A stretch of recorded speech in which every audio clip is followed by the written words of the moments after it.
Olá pessoal, sejam todos bem-vindos a esse canal. Hoje são dia 19 de abril, dia do índio e dia do exército brasileiro, né? Tudo a ver, né? Dia do índio preso. Pessoal, nós vamos ver hoje, o nome desse vídeo eu botei assim: cadê o código-fonte? As notícias que têm saído e as imagens que estão sendo divulgadas pelas TVs do mundo inteiro e as redes sociais é que o dia 8 de janeiro aconteceu uma coisa muito estranha e eles estavam preparando aquilo ali. Na verdade foi um golpe, eles queriam aplicar uma ditadura e quase que deu certo. E à medida que o tempo passa, que as coisas vão vindo à tona, mais a gente se envergonha com essa política brasileira e com esses bandidos que tomaram o poder de assalto. Então vamos ver agora aqui, por exemplo, a CPMI dos atos do dia 8, com a subserviência do Pacheco, né?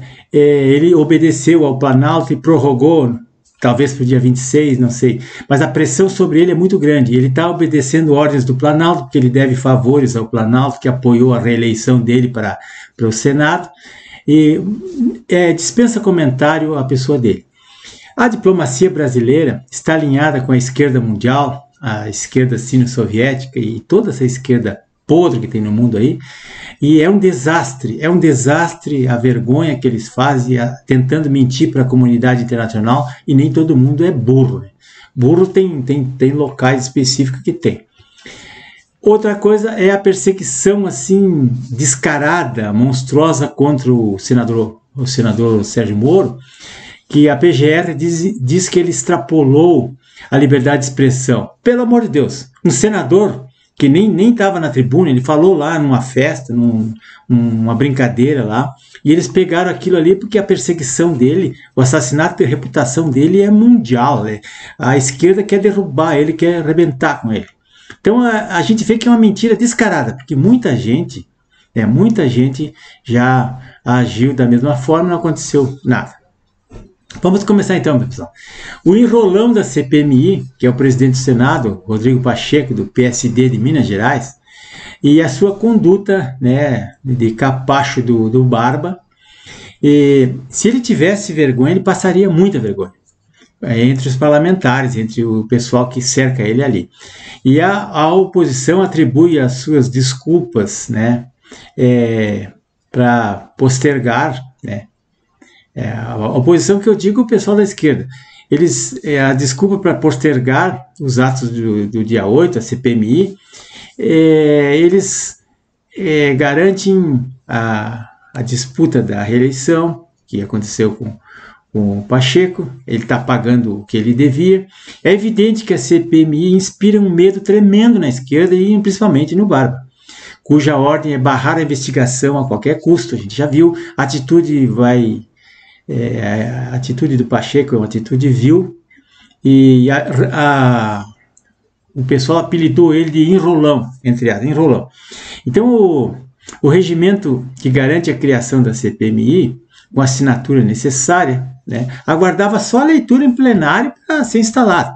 Mas o Pacheco prevarica, segura como pode, senta em cima. Será que o dia 26 essa leitura sai? Eu duvido, apesar da pressão muito forte dos nossos parlamentares de direita.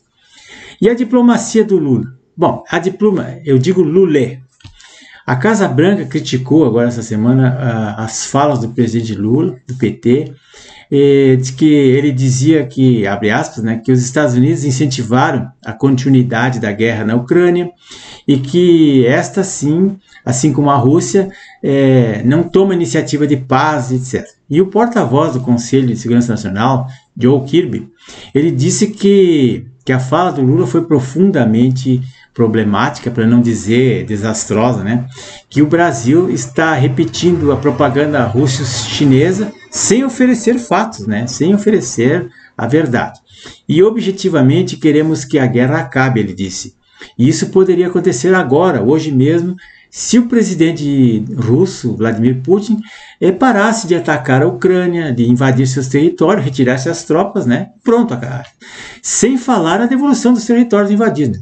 Então, esse Lula se aliou ao eixo sino-soviético, os chineses e os russos, contra o Ocidente todo aqui, contra as Américas, contra a direita, contra os conservadores, e ele quer implantar a ditadura bolivariana na América toda aqui, como se ele fosse uma grande coisa. Ele é um 0,0,0 à esquerda, mas as pessoas pegam um analfabeto mentiroso e promovem ele a Deus. Então, o fato do Sérgio Moro, ao denunciar o Sérgio Moro por calúnia contra o ministro Gilmar Mendes, do STF, a vice-PGR, Lindora Araújo, afirmou na terça-feira, né, ontem, que o senador extrapolou a sua liberdade de expressão ao brincar que o magistrado vendia habeas corpus.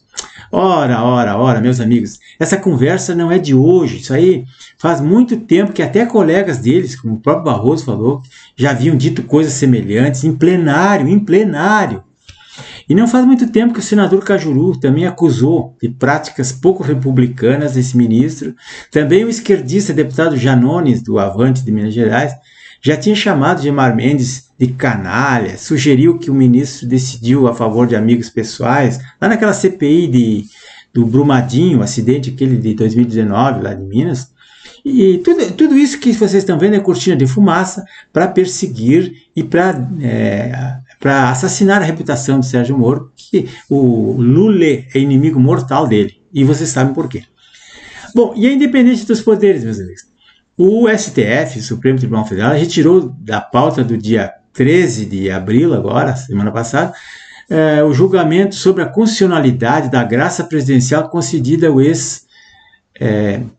pelo ex-presidente Jair Bolsonaro ao ex-deputado federal Daniel Silveira, que está preso lá no Rio de Janeiro, não sei o nome daquela penitenciária lá, e parece que é Bangu 2, né? E não estabeleceu uma data de julgamento, ficou sine die. Então, a Suprema Corte deveria analisar na semana passada o benefício que foi concedido, se é constitucional ou não, isso que eles deveriam examinar. E na ocasião, o STF havia condenado o parlamentar a pena de 8 anos e 9 meses por ter criticado o STF, falado mal dos ministros e ameaçado os ministros com as falas deles na tribuna e num vídeo que ele gravou. Bom, e quanto ao problema da prevaricação lá nos atos do dia 8, quem prevaricou? Agora anda circulando imagens aí da CNN do dia 8 de janeiro que evidenciam claramente o que nós todos desconfiávamos, né? Cadê o código-fonte?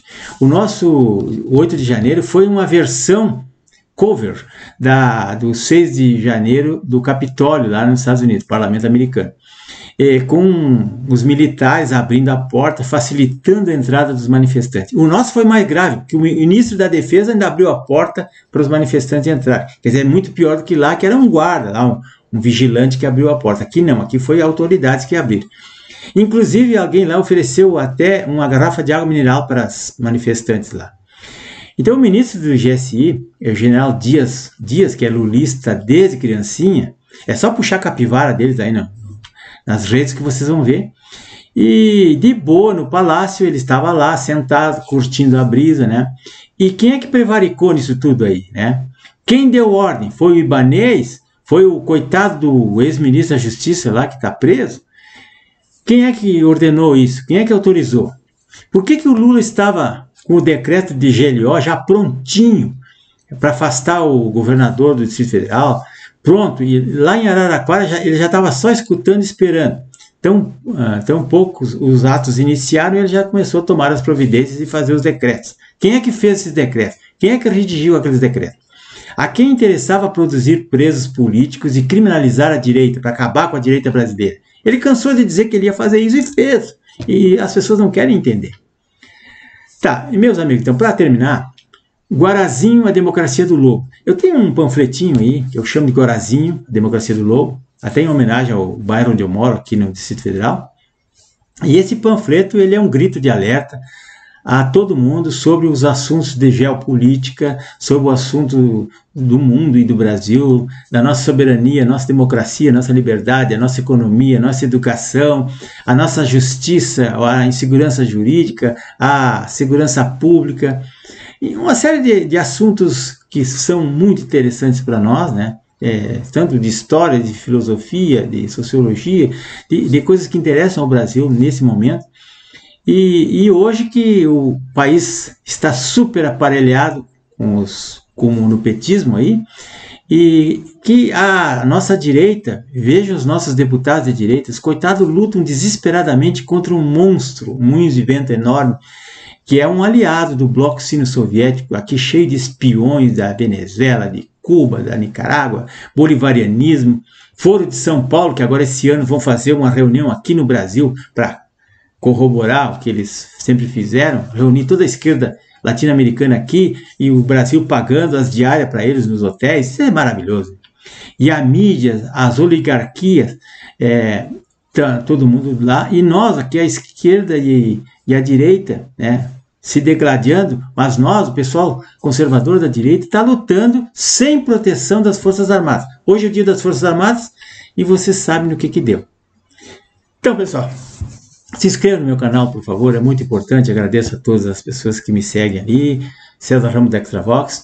Vou deixar a dica de um livro aí maravilhoso, O Retrato de Oswaldo Peralva. Vocês vão ver quem foi Oswaldo Peralva, que foi o comunista número 2 do Brasil aqui, na década de 50, 60 aí. Da editora Três Estrelas, foi reeditado em 2015, esse é um livro já da década de 50. Vocês podem até talvez achar em PDF, eu tenho ele em PDF, que é gratuito, online. E a dica de um filme, para vocês meditarem aí. A Cabeça de Gumercindo Saraiva. Isso é um filme lá do sul, do Rio Grande do Sul. É a história da Revolução Federalista de 1893 a 95, que fala como é que era a luta contra essa república que o Deodoro implantou goela abaixo aqui com um golpe de Estado, e depois queria escravizar as pessoas, cobrando imposto e implantando uma ditadura velada sobre as pessoas. Esse filme é muito interessante, está de graça no YouTube, tá ali o link, é só colocar na barra lá que vocês vão ver. Muito obrigado a todos e até amanhã.